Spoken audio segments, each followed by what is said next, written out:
And I like to kind of just give you a blank slate after a game like that. I just want to get your overall thoughts before I, attempt to steer you in any type of specific direction. It was just fascinating to watch in real time a team's will to win get taken away so quickly and so early. You know, TCU looked like they were expected to lose that game. From a mentality standpoint, they didn't. It's almost like they thought, oh, well, this is Georgia. Georgia's supposed to do this. But we really don't have an answer. Let's just try to get out of here alive. It was shocking to see, and it was only 7-0. And then they had the busted play to get down the field. You score, and then after that, Georgia goes right back and scores again. And the funny part is the things that we saw in Michigan's game against TCU were a lot of the same things we saw in this game, sans the turnovers for Michigan.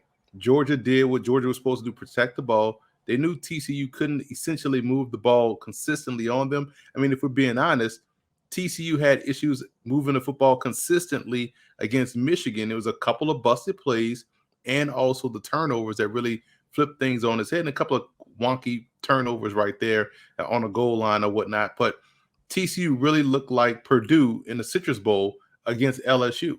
It was a straight beatdown, but early on, just seeing the team's will to win get taken away, I had never seen that so quickly before. Really disappointing.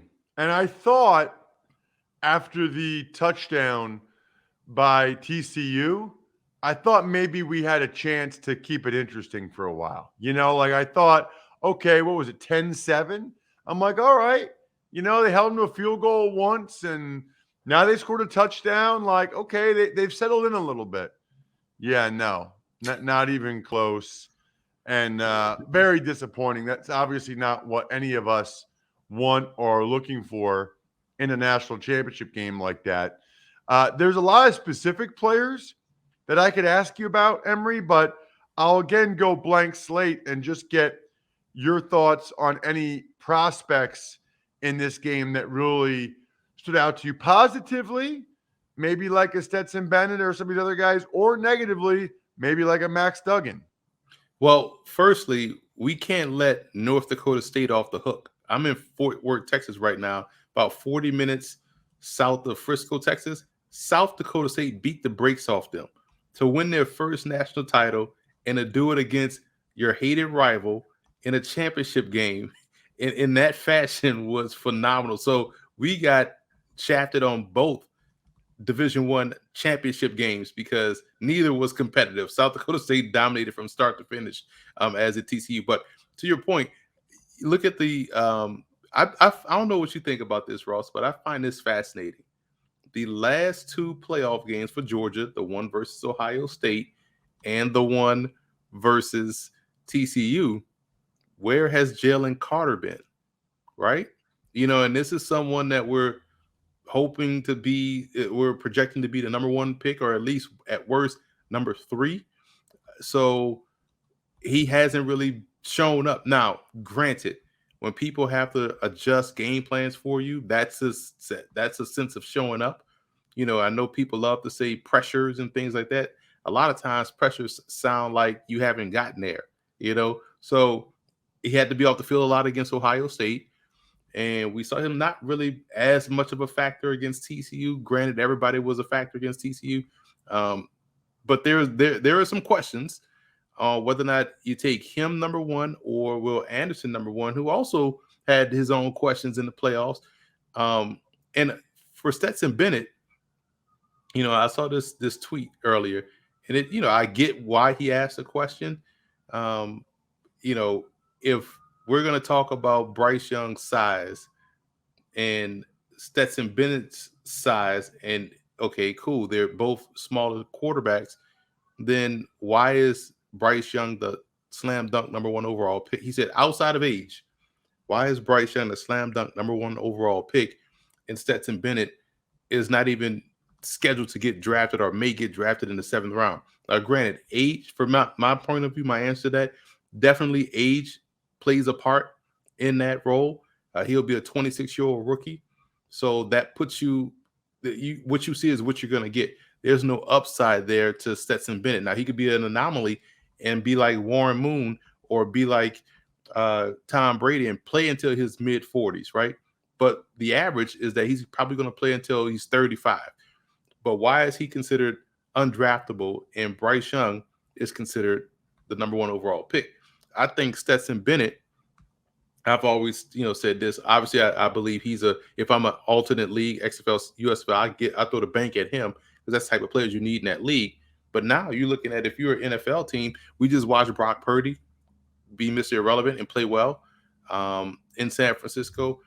Why can't Stetson Bennett at least be that? And so I think we just saw a guy that I feel like he's better than, and not saying this in a negative sense, but we watched a Trace McSorley start a game. We watched David Blau start games. Stetson Bennett can play football, in the NFL.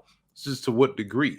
So I do find the stark difference of two 5'11", 185-pound quarterbacks on two opposite ends of the spectrum. Totally agree. He's good. He got people. Oh, he's on a loaded team. What do you think all these Alabama quarterbacks have been playing on all these years? Right. You think they've been playing with chumps around them? I mean, they've been playing with loaded teams too. Very loaded teams. So I don't really buy that part of it at all. I think the age is a factor, but also Hendon Hooker, Sean Clifford, a lot of these quarterbacks are that old now.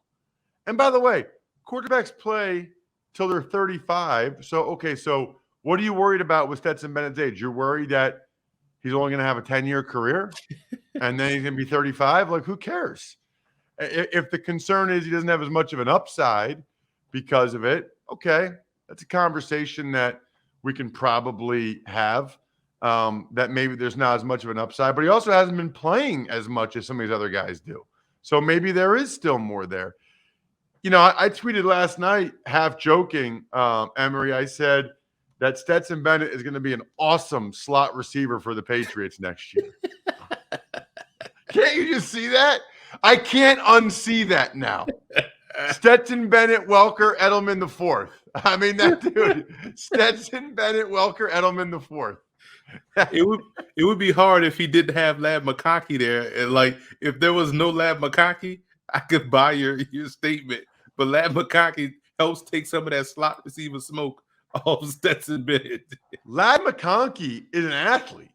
Yes. Now, they kept talking about how bad his knees are or whatever. I'm sitting thinking, like, if I'm his parents, I'm like, yo, be quiet. Why do you keep saying how bad his knees are and all the injections he needs and he can't even walk and all that? Like, that's not helping him ever get any dollars other than NIL dollars. Like, shut up, please. Stop saying that.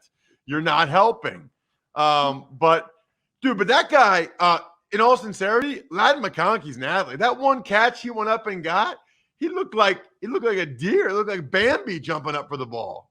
Funny you say Bambi, because what I threw out there last night in the tweet, I threw out Lance Allward. I was like, yo, every time I look up, this dude McConkey is flying by somebody on a deep over route, flying by somebody on a post, flying by somebody on a catch and run crosser, and just making acrobatic catches.